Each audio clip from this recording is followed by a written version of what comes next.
Hello viewers, मैं हूं आपकी होस्ट रुखसाना इमानुएल और आप देख रहे हैं be the light TV. Viewers, आज हम आपके लिए आपकी जो मेंटल हेल्थ है उसके हवाला से आज का हमारा टॉपिक है इंटेलेक्चुअल डिसेबिलिटी के हवाला से हम आज बात करेंगे और हमारे साथ हमारी माहिर नफ्सियात मौजूद हैं मिस अमारा। मिस अमारा, वेलकम टू आवर प्रोग्राम।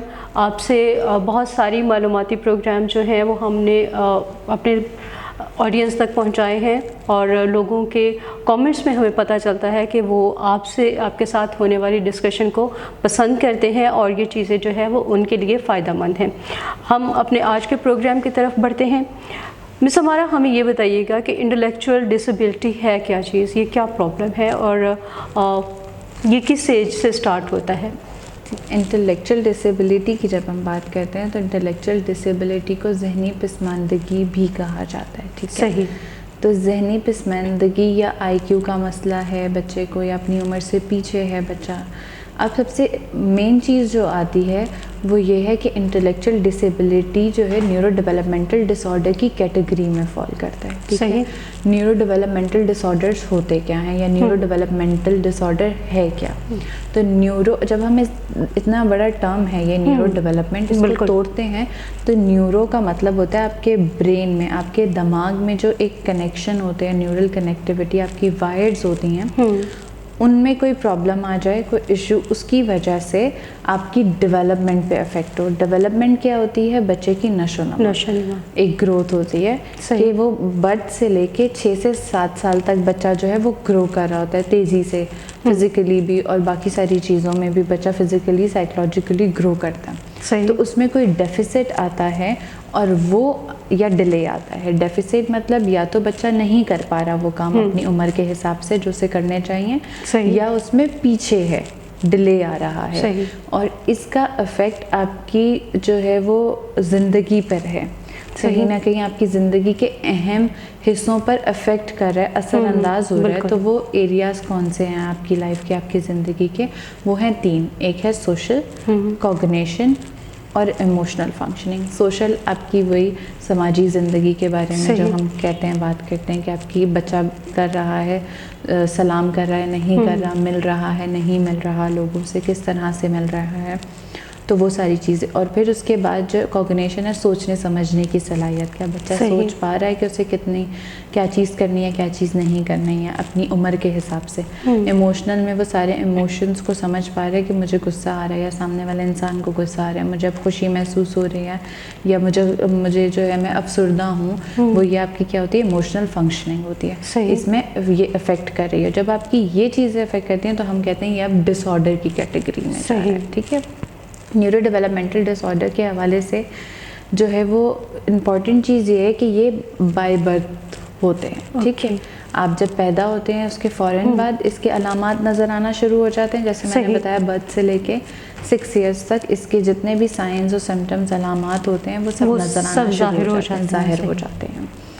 और फिर उसके बाद ये सारी ज़िंदगी रहता है। आप किसी दवाई से, किसी टैबलेट से, किसी ऑपरेशन से, किसी सर्जरी से आप इसे ठीक नहीं कर सकते। ठीक है, न्यूरो डेवलपमेंटल डिसऑर्डर्स, और ये लाइफ लॉन्ग होते हैं, सारी ज़िंदगी चलते हैं। हम इनके साथ क्या कर सकते हैं? हम इनको मैनेज कर सकते हैं। हम इनके अलामात को सही से मैनेज करके जो है कुछ टेक्निक्स अप्लाई करके जब हम ट्रीटमेंट पे जाएंगे तो हम आगे बात करेंगे कि कैसे मैनेज करना है और क्यों मैनेज करना है, वो आगे की बात है। मैनेज कर सकते हैं हम इसे, जो हमारा जो जब हम बात कर रहे हैं कि दिमाग का और बॉडी का एक कनेक्शन होता है, तो जब अगर आपका जो दिमाग है उसका प्रॉपर आपकी बॉडी के साथ कनेक्शन ही नहीं हो पा रहा, तो कैसे बच्चे की बॉडी जो है वो ग्रो करेगी या वो बहुत से काम जो है वो उनको कर पाएगा? होगा, वो इफेक्ट होता है। सही। और जो है न्यूरो डेवलपमेंटल डिसऑर्डर की कैटेगरी में कौन कौन से डिसऑर्डर्स आते हैं? इंटेलेक्चुअल डिसेबिलिटी आता है, ADHD आता है, ऑटिज़म आता है, लर्निंग डिसेबिलिटी आता है, कम्युनिकेशन डिसऑर्डर्स आते हैं। सो ये डिसऑर्डर्स जो हैं वो लर्निंग डिसेबिलिटी भी इसमें केटर होता है। ठीक है, ये डिसऑर्डर्स जो हैं वो न्यूरो डेवलपमेंटल की कैटेगरीज में आते हैं, मतलब ये बाय बर्थ होते हैं और ये लाइफ लॉन्ग चलते हैं, हम इसे मैनेज कर सकते हैं। ठीक है, इनको जस्ट मैनेज किया जाता है। अब हम आते हैं इंटेलेक्चुअल डिसेबिलिटी पे कि इंटेलेक्चुअल डिसेबिलिटी क्या है, यानी ज़हनी पसमानदगी क्या है। जब हम जहनी पसमानदगी की बात करते हैं तो इसमें दो चीज़ें अफेक्ट होती हैं, एक होती है इंटेलेक्चुअल फंक्शनिंग, एक होती है अडेप्टिव फंक्शनिंग। इंटेलेक्चुअल फंक्शनिंग का मतलब क्या होता है, आपका आईक्यू, आपकी जहनी ताकत या कुव्वत, ठीक है, कि आप कितना कर सकते हैं। बच्चा पजल सॉल्व कर रहा है, बच्चा एक्टिविटी सही से कर रहा है, उसे याद रह रही है, आज वो चीज़ याद कर रहा है, क्या वो कल उसे याद रहेगी। जैसे अगर हम आगे आगे और बात करें तो जब इंटेलेक्चुअल डिसेबिलिटी की बात करते हैं, ज़्यादातर बच्चों को डेट, टाइम, मंथ, ये चीज़ें याद रखना मुश्किल होती है, उनको नहीं पता होता कौन सा महीना चल रहा है, कौन सा साल चल रहा है। आप 2 दिन पहले उनको बताएंगे, 2 दिन बाद अगर रिपीट नहीं करवाते तो वो भूल जाते हैं, ठीक है। तो ये वाली चीज़ें इनमें आती है, मतलब इनकी जहनी कुव्वत इतनी नहीं होती, ताकत इतनी नहीं होती कि वो सारी चीज़ों को, जो मुश्किल चीज़ें होती हैं उनको याद कर सकें या उनको समझ सकें, ठीक है। सही समझ लेते हैं, एक टाइम पे आप याद भी करवा देते हैं, फिर वो भूल जाते हैं। आईक्यू से रिलेटेड जितने प्रॉब्लम सॉल्विंग हो गई हमारी, और जजमेंट हो गई कि बच्चा बॉल थ्रो कर रहा है, कैच कर रहा है, तो उसे डिस्टेंस का पता है कि कितने डिस्टेंस पे एक बॉल आ रही है, मैं उसे कैच कर सकता हूँ, यहाँ खड़ा हूँगा, यहाँ से थ्रो करूँगा तो वहाँ जाएगी। तो ये वाली जो जजमेंट होती है ये भी इनकी वीक होती है, सही है। फिर अडेप्टिव फंक्शनिंग की बात करते हैं तो अडेप्टिव फंक्शनिंग क्या है कि हमारे रोज़मर्रा की ज़िंदगी में जो चीज़ें चल रही हैं हम उनकी बात करते हैं, वो फंक्शनिंग आपकी इफेक्ट होती है। जैसे कम्युनिकेशन हो गई, बच्चा समझ पा रहा है पर बोल नहीं पा रहा। ये कभी ऐसा होता है कि बच्चा दोनों ही नहीं कर पा रहा, ना समझ पा रहा ना बोल पा रहा। अगर बोल पा रहा है तो एक लफ्ज़ बोलता है और अपनी नीड को बता दे कि पानी, कि मुझे पानी दो, मुझे पानी पीना है, या ग्लास लाके हाथ में दे देगा कि बच्चा, जो कि बहुत छोटी उम्र का बच्चा करता है, मतलब छोटी उम्र का बच्चा बहुत ज़्यादा छोटे, तकरीबन 8-9 महीने का बच्चा जो है वो इस तरह की छोटी सी, वो बोलेगा नहीं लेकिन वो एक आध लफ्ज़ में बता देगा। हाँ। पर 12 साल के एज के बच्चे जो हैं वो 1 वर्ड स्पीच डेवलप कर लेते हैं, एक लफ्ज़ वो बोल लेते हैं, 2 लफ्ज़ वो बोल लेते हैं। सही। पर इन बच्चों के साथ क्या आता है, इनमें डेफिसिट आता है, मतलब डिले आता है, या तो ये नहीं बोल पाते या ये बहुत आगे जाके 2-3 साल बहुत स्लो उनका प्रोसेस होता है, स्पीकिंग प्रोसेस स्लो होता है।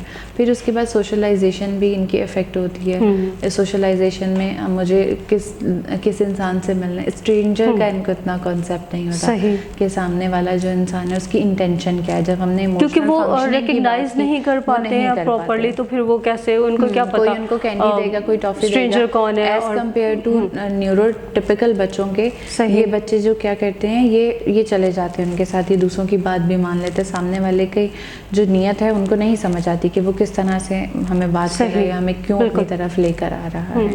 तो ये सोशलाइजेशन इनके इफेक्ट होती है। अपनी उम्र से पीछे होते हैं तो बच्चे ज़्यादा इनको अपने ग्रुप में नहीं रखते कि तुम तो बच्चे हो, तुम तो इस तरह के लफ्ज़ जो बच्चे यूज़ करते हैं कि तुम बोंगू हो, तुम ये हो। ये बच्चे आके हमें कंप्लेन करते हैं कि हमारे दोस्तों में ऐसे बोलते हैं, इसलिए हमारा दिल नहीं करता उन बच्चों के साथ खेलने को। इनको रूल्स नहीं याद रहते कि लूडो के रूल्स क्या हैं, बोर्ड गेम्स खेलनी है तो उनके रूल्स क्या हैं। ये चीटिंग को, ये हार को एक्सेप्ट नहीं कर पाते, इनको गुस्सा आ जाता है। फिर इमोशनल फंक्शनिंग इनकी इफेक्ट होती है, तो ये गुस्से को रेगुलेट भी नहीं कर पाते हैं, मतलब अपने गुस्से को समझ नहीं पाते, बस एक चिड़चिड़ाहट होती है। तो ये सोशलाइजेशन इनकी अफेक्ट हो रही होती है। फिर उसके बाद जो है हम बात करेंगे डेली लिविंग स्किल की, जो अडेप्टिव फंक्शनिंग में ही आती है। वो आपकी रोज़मर्रा के काम काज होते हैं। अब वॉशरूम हो गया, टॉयलेटिंग हो गया, बाद नहाना हो गया, कपड़े चेंज करना, ये वाला जो नॉर्मल बच्चे जो है वो प्रॉपर्ली कर लेते हैं, अपनी एज के अकॉर्डिंग कर लेते हैं। इनका ये उम्र से बस पीछे होता है, या तो आता नहीं है, आता है तो उम्र से काफ़ी पीछे आता है। फिर फाइन मोटर स्किल्स की बात की थी कि अपने जो है ये फाइन ये होती है मोटर स्किल्स आपकी, जो बड़े मसल्स होते हैं, मूवमेंट, उनकी मूवमेंट होती है कि जो है वो बच्चा जो है पकड़ पा रहा है, होल्डिंग प्रॉपर ग्रिप कर पा रहा है। जैसे अगर हम खाने की बात करें तो वो स्पून में ले तो रहा है पर उसकी ग्रिपिंग ही नहीं है, तो वो कैसे खाएगा। फीडिंग में प्रॉब्लम आ गई, चल नहीं पाएगा, क्रॉलिंग नहीं कर पाएगा, या तो लेट होगी, बहुत लेट होगी। ज़्यादातर देखा जाता है कि बच्चे जो हैं वो फाइन मोटर स्किल्स में क्रॉल नहीं कर पा रहे हैं, इतनी ग्रिपिंग नहीं है, या जो चल नहीं पा रहे, या डिले आया है बहुत ज़्यादा, 5-6 साल में चलना शुरू हुए हैं, तो अब सीढ़ियाँ उतरना और चढ़ना शुरू हुए। चलना शुरू होंगे तो फिर आहिस्ता आहिस्ता वो स्टेज बढ़ता जाता है कि सीढ़ियाँ चढ़ना उतरना, जंप करना, हुप करना, वो सारी चीज़ें। बट नॉर्मल बच्चों से बहुत स्लो प्रोसेस होता है।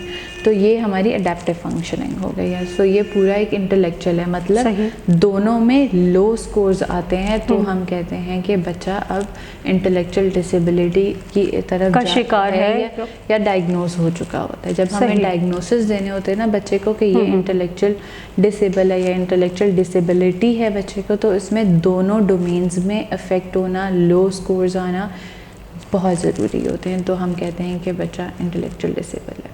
सही। मिस हमारा हमें ये बताइएगा कि इंटेलेक्चुअल डिसेबिलिटी की रीज़न्स क्या होती हैं, ऐसी कौन सी वजूहात हैं जिनकी वजह से बच्चों में इस तरह के प्रॉब्लम्स पाए जाते हैं?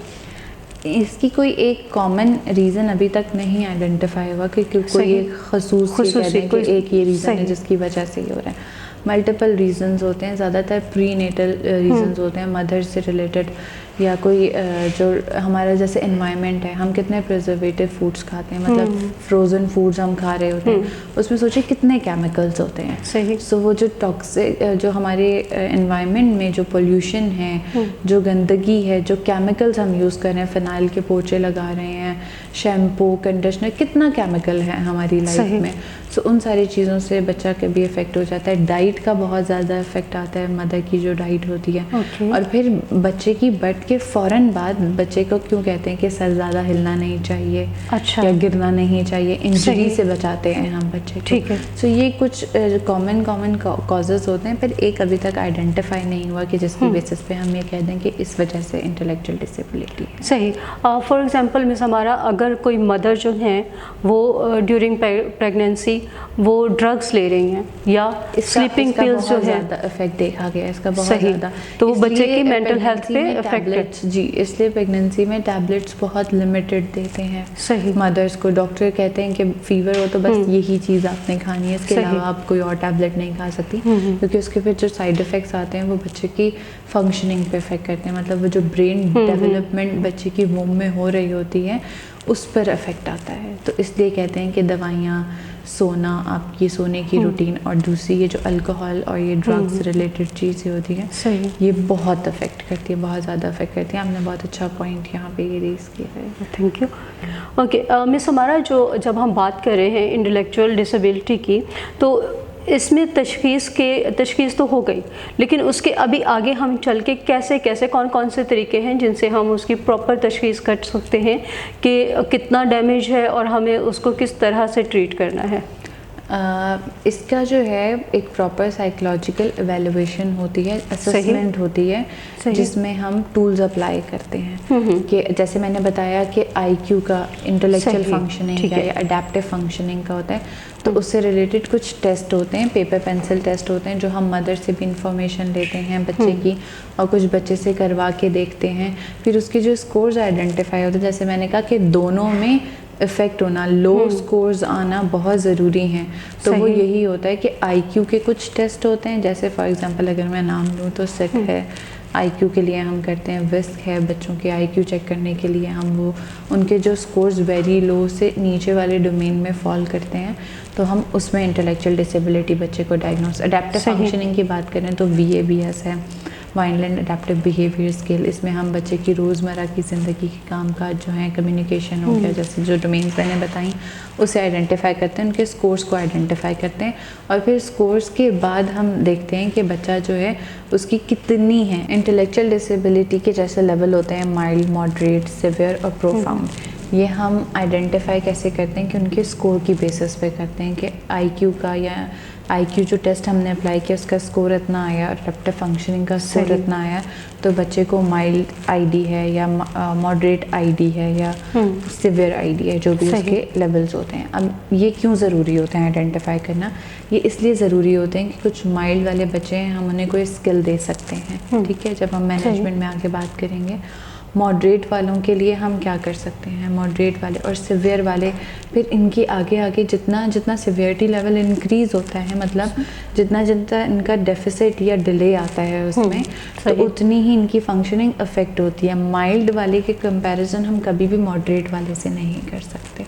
सही। ठीक है, मतलब वो दोनों की कैपेसिटी अलग अलग है। बेशक वो एक डिसेबिलिटी में है, उनकी माइल्ड वालों की कैपेसिटी अलग है, सिवियर वालों की अलग है। वो क्योंकि नहीं कर पाएंगे जितना ज़्यादा डैमेज होगा जितना उतना काम करने में प्रॉब्लम जो है वो बढ़ेंगे। ऐसा ही है कि जितनी आपकी सिवियरिटी लेवल इंक्रीज होगा उतना ही इश्यूज ज़्यादा होंगे। बिल्कुल ठीक है, तो हम कभी भी कंपेयर नहीं करेंगे कि वो बच्चा तो वो भी आईडी है, वो ये कर रहा है, पर मेरे वाला क्यों नहीं कर रहा, मेरे वाले के क्यों इतने ज़्यादा सिवियर हैं, या मेरे वाला क्यों अभी तक ये नहीं अचीव कर पाया, 6-7 साल हैं अभी तक वो बोल नहीं पाया सही से। तो हम कंपैरिजन नहीं कर सकते। क्यों नहीं कर सकते? क्योंकि अपनी अपनी क्या ये डिपेंड करता है कि कितना डैमेज कैपेसिटी होती है, वो कितना डैमेज हुआ हुआ है। सही आप कह रहे हैं कि वो कितना डैमेज हुआ हुआ है, सो उनकी बेसिस पे होता है। फिर उसके बाद जो है इंटेलेक्चुअल डिसेबिलिटी। अब हम आ जाते हैं कि इसकी ट्रीटमेंट क्या है। सही, ट्रीटमेंट क्या है कि ट्रीटमेंट की, जब हम जैसे हमने न्यूरो डेवलपमेंटल की उसमें बात की थी कि इनका इलाज दवाई नहीं हो सकती, ये कभी भी ठीक नहीं हो सकते, इन्हें हम मैनेज कर सकते हैं। तो इनका तरीका इलाज क्या हो सकता है? इनका तरीका इलाज डिफरेंट तरीके से हो सकता है। इलाज नहीं, हम इन्हें मैनेज कर सकते हैं कि अगर बच्चा माइल्ड पे है तो यही बात मैं आपसे पूछने जा रही थी कि क्या इसका इलाज पॉसिबल है, और अगर इलाज पॉसिबल है तो क्या उसके लिए मेडिकेशन की ज़रूरत होती है या फिर सिर्फ थेरेपीज़ ही होंगी? तो अभी आपने क्लियर कर दिया कि इसका इलाज जो है, जैसे स्टार्टिंग में भी आपने कहा कि इसकी ट्रीटमेंट कोई नहीं हो सकती। जो एक दफ़ा डैमेज हो गया है, दिमाग है वो डैमेज हो गया, तो उसको फिर हम किसी दवाई के उसकी ट्रीटमेंट पॉसिबल नहीं है, या किसी सर्जरी के बाद हम ये नहीं कह सकते कि आईडी बच्चे से बिल्कुल खत्म हो गया। जितनी दिमाग जो है वो पेचीदा मशीन है, तो उस पेचीदगी को अगर वो कहीं प्रॉब्लम हो गया है तो फिर वो ठीक नहीं हो सकता। सिर्फ हमें एक्सरसाइजेस कर करके अपने साथ बच्चे के साथ टाइम स्पेंड करके मैनेज करना होगा, बच्चे के साथ टाइम स्पेंड करना है। जब हम ट्रीटमेंट की या मैनेजमेंट की बात करते हैं ना, कि अब बच्चे की ये चीज़ें आ रही हैं, ये डेफिसिट आ रहा है, ये डिले आ रहा है, तो हम इसे मैनेज कैसे करेंगे? अब मैनेजमेंट में कुछ अलग अलग टेक्निक्स आती हैं, जैसे कि सबसे पहले मैं बात करूं अर्ली इंटरवेंशंस की। अर्ली इंटरवेंशंस क्या होती हैं? अर्ली से जैसे हम कहें कि पहले से स्टार्टिंग में बिल्कुल 2 साल 3 साल में आप डिले देख रहे हैं। हाँ, आपने देखे, आपने पिक किया, आप ले गए साइकोलॉजिस्ट के पास, किसी माहिर नफ्सियात के पास या किसी पीडियाट्रिशियन के पास, वहाँ पे वो डायग्नोसिस हैं, तो फिर उनकी थेरेपीज स्टार्ट होती हैं। अर्ली इंटरवेंशन में क्या आता है? ये भी एक तरीका है, इलाज है कि अर्ली शुरू में ही हमने कर दी। कौन कौन सी होती हैं? बिहेवियर थेरेपी होती है, स्पीच थेरेपी होती है और ऑक्यूपेशनल थेरेपी होती है। ठीक है, ये 3 थेरेपीज़ बच्चे की नीड के अकॉर्डिंग होती हैं कि बच्चा जो है वो फाइन मोटर स्किल्स में है तो ऑक्यूपेशनल थेरेपी होगी। ठीक है, कमज़ोर है बच्चे की, ग्रिपिंग या खाना नहीं खा पा रहा, या चल नहीं पा रहा, या क्रॉलिंग नहीं कर रहा, तो बच्चा ऑक्यूपेशनल थेरेपी की तरफ जाएगा। बिहेवियर थेरेपी में लोगों से इंटरेक्ट कैसे करना है, सोशलाइज कैसे करना है, और समझना कैसे है चीज़ों को, और फिर रिस्पॉन्ड कैसे करना है। आगे हम समझ के सुन के फिर ही कोई जवाब देते हैं ना, तो किस तरह से जवाब देना है। स्पीच में क्या बच्चा बोल पा रहा है, बैबल कर पा रहा है? 6 महीने का बच्चा, 8 महीने का बच्चा क्या वर्ड या साउंड प्रोड्यूस कर रहा है या नहीं कर पा रहा, तो वो स्पीच थेरेपी होती है। कि छोटे बच्चे हम अक्सर देखते हैं कि वो मतलब पूरा वर्ड नहीं, बट फॉर एग्जांपल वो कोई चीज़ किसी बात किसी बारे में बात करना चाह रहे हैं, तो वो कुछ ना कुछ उनके मुंह से निकल रहा होता है, कोई लफ्ज़ जो उस नाम से रिलेटेड होता है, वो वहाँ से बिगनिंग साउंड बाज़ औक़ात होती है जो वो कर रहे होते हैं, बट कुछ कर रहे होते हैं, प्रोनाउंस कर रहे होते हैं। तो ये स्पीच में अगर डेफिसिट आता है या डिले आता है तो स्पीच थेरेपी होती है। अब अर्ली इंटरवेंशंस क्यों ज़रूरी होती हैं?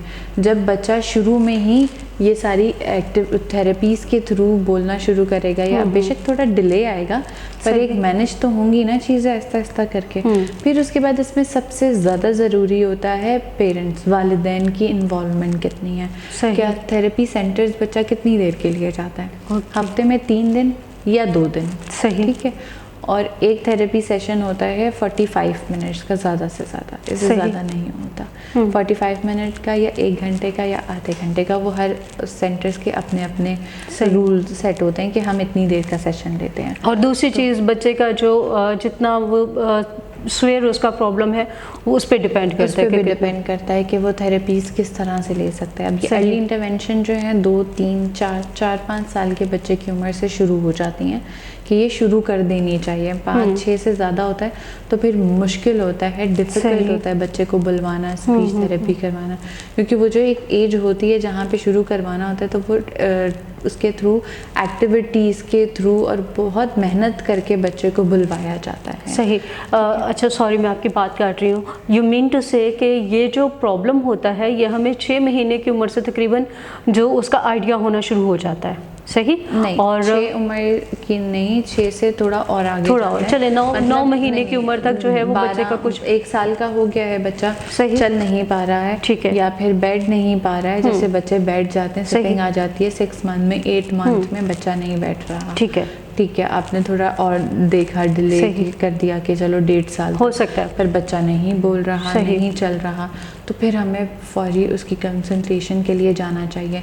जहाँ पे आप जाएंगे फिर जो रिकमेंडेशन डॉक्टर्स या माहिर नफ्सियात आपको देंगे, फिर उसके अकॉर्डिंग आप आगे फर्दर उस बच्चे को लेके जाएंगे। अपनी तरफ से या कहीं से सुन के किसी ने कह दिया कि नहीं ठीक हो जाएगा 2.5 साल 3 साल में, तो सही। बच्चे का टाइम नहीं वेस्ट करें। अच्छा, मुझे अगर ये एक अलामात आइडियल नज़र टाइम आए- एक्चुअली मैं ये कहना चाह रही थी कि एक आइडियल टाइम जो है वो बच्चे को डॉक्टर के पास लेके जाने का तकरीबन 1 साल से लेकर 2.5 से 3 साल तक जो है वो एक बेहतरीन टाइम पीरियड है। बच्चे को आप बेहतर तौर पे उसकी मैनेजमेंट, हम उसको बेहतर तौर पे, क्योंकि ट्रीटमेंट नहीं है, मैनेज ही करना है हमें उस प्रॉब्लम के साथ, तरीके से मैनेज किया जाए उसे। अगर हम 3 साल से ज़्यादा डिले करते हैं तो फिर चीज़ें जो हैं वो कॉम्प्लिकेटेड हो जाती हैं, फिर मैनेज करना जो है वो मुश्किल हो जाता है। सही। जैसे मैंने आपको कहा कि बच्चा थेरेपी सेंटर हफ्ते में 3 दिन कितना जा रहा है, उसके बाद तो वो घर रह रहा है, तो वालिदैन की इन्वॉल्वमेंट बहुत ज़रूरी होती है। सही। कि वो घर में क्या एक्टिविटीज़ कर रहे हैं, क्या बच्चे को जो थेरेपी सेंटर्स में करवाई जा रही है बच्चे को बुलवाया कैसे जा रहा है, या वालिदैन जो हैं वो एक लफ्ज़ दिन का कर लें कि आज मैं अपने बच्चे को एप्पल सिखाना है या मुझे वाटर सिखाना है, तो हम हर तरह ग्लास में पानी डाल के बच्चे को देंगे, पानी दिखाएंगे और 2-3 बार बच्चे को रिपीट करवाएंगे कि ये पानी है, पानी चाहिए, दे दो, ले लो। इस तरह के छोटे छोटे वर्ड्स हम टारगेट करते हैं, 1-1 दिन 2-2 दिन में वालिदैन टारगेट उनको करना चाहिए। इस तरह की एक्टिविटीज़ वो बच्चे के साथ कर रहे हैं, टाइम दे रहे हैं, अगर टाइम दे रहे हैं तो कितना दे रहे हैं, और जो दे रहे हैं वो बच्चे पे उसके लिए इफ़ेक्टिव है या नहीं है। सही। ठीक है। किचन में साथ अपने बैठा के बच्चों को बता दिया कि अच्छा ये आलू है, ये जो है फ्राइज़ है, मैं फ्राइज़ बना के आपको दूंगी, नए नए कॉन्सेप्ट बच्चे को दिए अपने साथ साथ इनकलकेट करके। उसके बाद इसमें बहुत ज़्यादा ज़रूरी चीज़ आती है जो करनी चाहिए, सोशल स्टोरीज़। सही। इन बच्चों को टॉयलेट, ब्रश करना, नहाना, इनके सारे स्टेप्स जो हैं हम सोशल स्टोरीज़ के थ्रू सिखाते हैं। अब सोशल स्टोरीज़ क्या होती हैं कि सोशल स्टोरीज़ में बच्चा जो है विजुअली भी देख रहा होता है, जैसे अगर फॉर एग्जांपल ब्रश का है तो आप उसमें स्टेप लिख दोगे कि पहला आपको ब्रश निकालना है, ब्रश को वॉश करना है। सही। सो वॉश योर ब्रश, ऊपर एक फ्रेज लिख दिया, नीचे हमने उसकी पिक्चर लगा दी, तो बच्चे को समझ आ जाएगी कि अच्छा मुझे अपना ब्रश पहले वॉश करना है, फिर मुझे उस पर टूथपेस्ट किस तरह से लगानी है, ये सेकेंड स्टेप है। तो सोशल स्टोरीज़ हम ज़्यादातर वॉशरूम्स में लगा देते हैं, वेटिंग एरिया में वेटिंग का कॉन्सेप्ट देने के लिए बच्चों को लगा देते हैं। तो इस तरह की सोशल स्टोरीज हम फॉर्म करते हैं, क्योंकि बच्चे याद नहीं रख सकते हैं, तो इसलिए वो चीज़ें जो है वो एक्शन जो है वो उनके सामने होना चाहिए कि उन्होंने इस तरह से उस एक्शन को देख के रिएक्ट करना है। ऐसा ही है, जैसे उन बच्चों को ये समझ नहीं आती कि स्ट्रेंजर है या कोई अननोन पर्सन है, मुझे उससे जाके हग नहीं करना, मुझे उससे जाके हाथ मिलाना है, हैंडशेक करना है, जो रूल्स हमारी सोसाइटी के नॉर्म्स हैं। सो वो इन बच्चों को हम वर्बली बोलते हैं ना, क्योंकि वो एग्जिस्ट नहीं करते कि ये अच्छी नहीं है, ये बुरी नहीं है, या ये तरीका सही नहीं है, ये तरीका गलत है, क्योंकि उनके लिए एक विजुअल देना बहुत ज़रूरी है उनको समझाने के लिए। जब हम न्यूरोटिपिकल बच्चों की बात करते हैं उनके लिए हम बोल देते हैं कि बेटा ये ऐसे आपको ऐसे करना है, या समटाइम्स ऐसा होता है कि वो देख के आपको ऑब्जर्व कर लेते हैं, फिर वो काम वो खुद करना शुरू कर देते हैं। पर इन बच्चों के लिए क्या होता है कि इन बच्चों को हमें डिफरेंट तरीके से सिखाना पड़ता है, समझाना पड़ता है कि क्या है और क्यों है। तो उसके लिए social stories, visual schedule cards जो हम बच्चे को दिखाते हैं कि ये आपका बैग है, ये लंच बॉक्स है, आपने ये करना है, अच्छा वॉशरूम जाना है, बच्चा वर्बल नहीं है तो इंडिकेट कर दे कि वो कार्ड दिखा दे कि मुझे यहाँ जाना है, मुझे ऐसे जाना है। तो इस तरह की जो चीज़ें होती हैं हम बच्चे को विजुअल देते हैं। सही। और टीचिंग की जब हम बात करते हैं कि इन बच्चों को पढ़ा लिखा कैसे सकते हैं, तो उसकी एक अलग स्ट्रैटेजीज़ होती हैं। आप वो एक पुराना तरीका जो है मिस ने बोर्ड पे लिख दिया ABC और बच्चे को कहा कि लिख लो, वो नहीं लिख पाएगा। इंटेलेक्चुअल डिसेबिलिटी की जब हम बात करते हैं तो उनको स्पेशल एजुकेशन की ज़रूरत होती है। वो स्पेशल एजुकेशन मतलब वो अगर पेंसिल होल्डिंग भी उनकी करवानी है तो हमें पहले डॉट लाइंस करवानी है, फिर उनको हाथ पकड़ के लिखवाना है। आहिस्ता आहिस्ता हम वो कम करते रहते हैं कि अब बच्चा खुद से लिख लेगा। स्कूल में हमें एक बाकी बच्चों के साथ एक हेल्पर, अपने उस स्पेशल बच्चे के साथ एक हेल्पर जो टीचर होती हैं वो हमें देनी होती है। रेमीडियल टीचर्स जो होती हैं वो साथ देनी होती है कि बच्चा जो है इंटेलेक्चुअली डिसेबल है, इसकी ये नीड्स है, हमें ये केटर करके चलना है। अगर उनको कोई मैथ्स का कॉन्सेप्ट देना उनके लिए बहुत मुश्किल होता है, 2 + 2 = 4, ठीक है, हमें उनको 2 ब्लॉक्स रखने होंगे, हमने कहेंगे ओके ये हम ऐड करेंगे क्योंकि बार बार करना पड़ेगा। सही। तो मतलब उनको एक विजुअली हमें एक प्रोवाइड करना होगा। पैसे का कॉन्सेप्ट देने के लिए हमें उनको पूरा एक कॉन्सेप्ट बनाना पड़ेगा कि देखें ये 10 रुपीज़ हैं, हम मार्केट जाते हैं, अब आप ये दोगे फिर आपको ये मिलेगा। एक वो मनी एक्सचेंज वाला जो कॉन्सेप्ट होता है, इतने पैसे दिए इतने लिए। बच्चे जो हैं इतने शार्प होते हैं कि 100 रुपीज़ में वो अपनी 2-3 चीज़ें डिवाइड कर लेते हैं, इतने में ये आएगा, इतने में ये आएगा। इनके लिए क्या होता है, इनके लिए मुश्किल होती है। तो हमें प्रॉपर एक विजुअल चीज़ इनको देनी होती है, हाथ में वो हार्ड कॉपीज़ टाइप हमें इनको देना होता है कि अब आप ये करोगे तो ये ऐसे होगा, अब आप इतने पैसे निकालोगे, इतने पैसे ऐड करोगे। तो वो मनी का कॉन्सेप्ट भी प्रॉपर एक टेक्निक्स के थ्रू हमें देना होता है। तो टीचिंग भी इनकी इसी तरह से होती है। जब हम मैथ्स, इंग्लिश, उर्दू इनको पढ़ा रहे होते हैं तो हमें एक नया मेथड लेकर आना होता है। हाथ पे लिख के बताया, A है, B है, C है, डिफरेंट जो है वो प्ले डो से हम लिखवा लें या प्ले डो ऐड कर दें। अच्छा 2 प्ले डो हैं, ये 2 हैं, इन दोनों को काउंट करो कितने होंगे, 1 2 3 4। वही 2 + 2 का कॉन्सेप्ट एकदम से नहीं आएगा इनको। प्ले डोज रख दिए, डिफरेंट चीज़ें रख के स्ट्रैटेजीज़ को मॉडिफाई करके हम इन बच्चों को पढ़ाते हैं। वो जो एक पुराना तरीका होता है उससे ट्रेडिशनल मेथड से बच्चे नहीं पढ़ पाते। फिर सबसे ज़्यादा इम्पॉर्टेंट चीज़ जो आती है वो आती है वोकेशनल ट्रेनिंग। अब ये क्या है? वोकेशनल ट्रेनिंग का मतलब होता है कि आप बच्चे को एक स्किल दे दो, कोई भी एक हुनर दे दो। जैसे कि आप बच्चे को सिलाई दे दो, अगर लड़की है कढ़ाई दे दो, या कारपेंट्री हो गई है, इलेक्ट्रॉनिक्स का कोई काम है जो वो बच्चा बार बार रिपीटेशन पे वो करे और फिर वो उसी में ही क्या करे, अर्न करना शुरू कर दे। वो बच्चा जो है वो कमाना शुरू कर दे, क्योंकि एक लेवल पर आके इससे ज़्यादा पढ़ नहीं पाएंगे। तो हमें क्या करना होता है कि इनको जब वो हमने बेसिक सिखा दिया, बेसिक मैथ आती है, मनी एक्सचेंज आ गया, क्या है ये सब अर्ली इंटरवेंशन का पार्ट है। जब बच्चे को वो सारी चीज़ें आएंगी, अगर मैं एग्जांपल दूँ अब यहाँ से आपको समझ आएगी कि अर्ली इंटरवेंशंस क्यों ज़रूरी है। यहाँ पे बहुत सारे सेंटर्स ऐसे हैं जो वोकेशनल ट्रेनिंग पे काम कर रहे हैं, पर वहाँ से बच्चे जो हैं वो समटाइम्स रिजेक्ट हो जाते हैं, वो उनको एडमिशन नहीं देते। क्यों नहीं देते? क्योंकि बच्चा टॉयलेट ट्रेन नहीं होता, पैम्पर्स में होता है। क्यों? क्योंकि शुरू में ही वो अर्ली इंटरवेंशंस हुई नहीं, बच्चे का सिटिंग टॉलरेंस नहीं है, बिहेवियर थेरेपी नहीं हुई है, बच्चे की इंस्ट्रक्शन को फॉलो नहीं कर पा रहा। वो इंस्ट्रक्टर आपका कह रहा है कि ये करो ये करो ये करो, तो वो बच्चा नहीं समझ पा रहा कि ये क्या है, इंस्ट्रक्शन फॉलोइंग क्या होती है। तो अर्ली इंटरवेंशन इसलिए भी ज़रूरी होती है कि बच्चा एक अंडरस्टैंडिंग डेवलप करे कि मुझे क्या क्या चीज़ें करनी है, टॉयलेट ट्रेन हो, इंडिपेंडेंट हो, अपनी डेली लिविंग स्किल से एटलीस्ट खा सकता हो, वॉशरूम के लिए जा सकता हो खुद से। वो फिर वहाँ से बच्चे क्या होते हैं, रिजेक्ट होना शुरू हो जाते हैं कि हम नहीं ले पाएंगे क्योंकि ये चीज़ें तो नहीं कर पा रहा। अब हम वो ऊंचे लेवल की चीज़ बच्चे को कैसे सिखा देंगे? ठीक है, तो अर्ली इंटरवेंशन इसलिए ज़रूरी। अब वोकेशनल ट्रेनिंग से क्या होता है कि बच्चा जो है एक सेंस ऑफ अचीवमेंट आती है। नॉर्मली बच्चों में होता है कि हाँ हम ये कमा सकते हैं, हम खुद से खा सकते हैं, हमारे पास पैसे आ सकते हैं।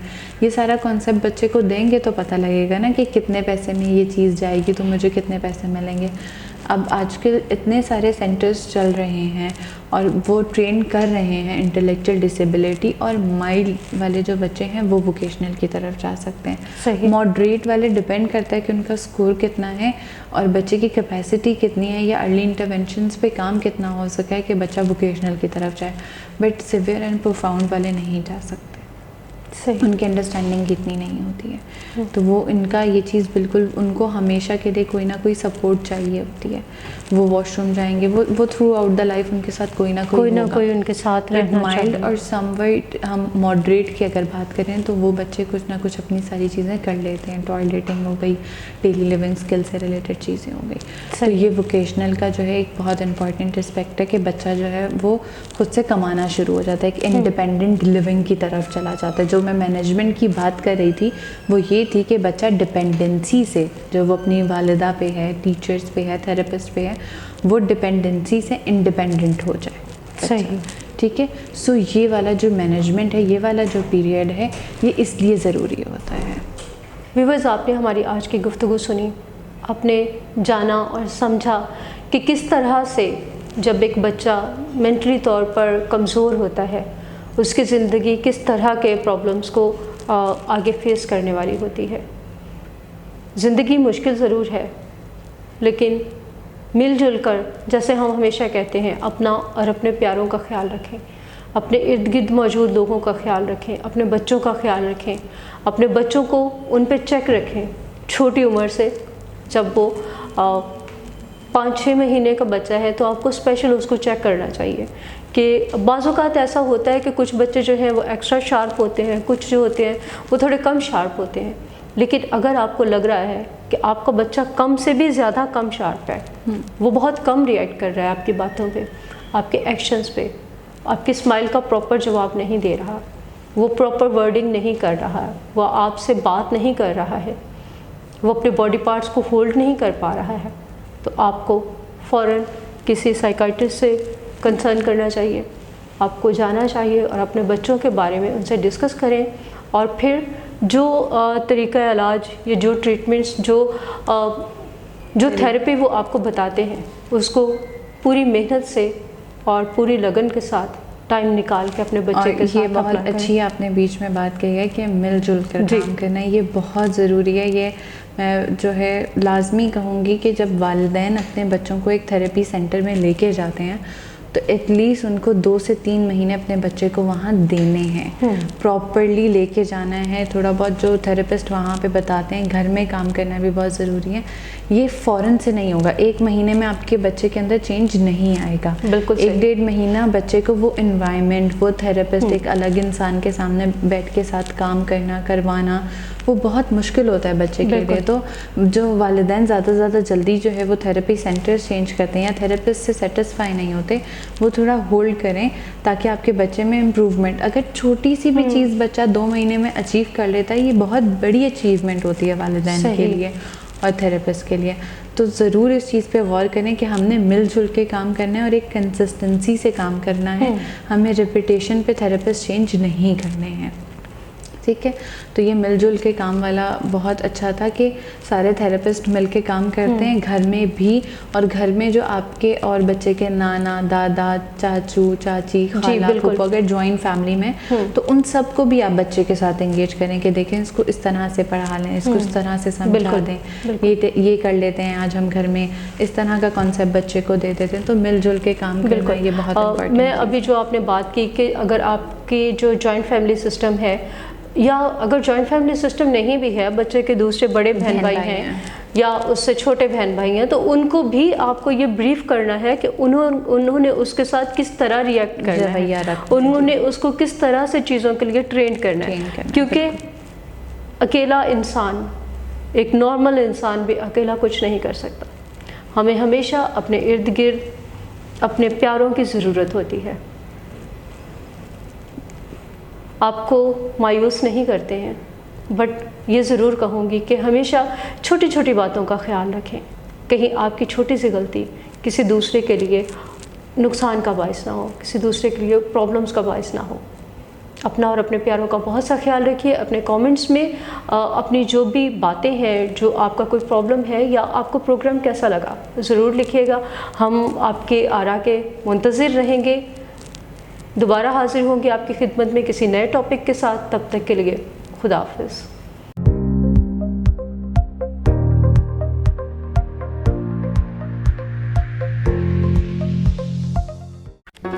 Do not forget to like the video, subscribe BTL TV and press the bell icon to receive notifications.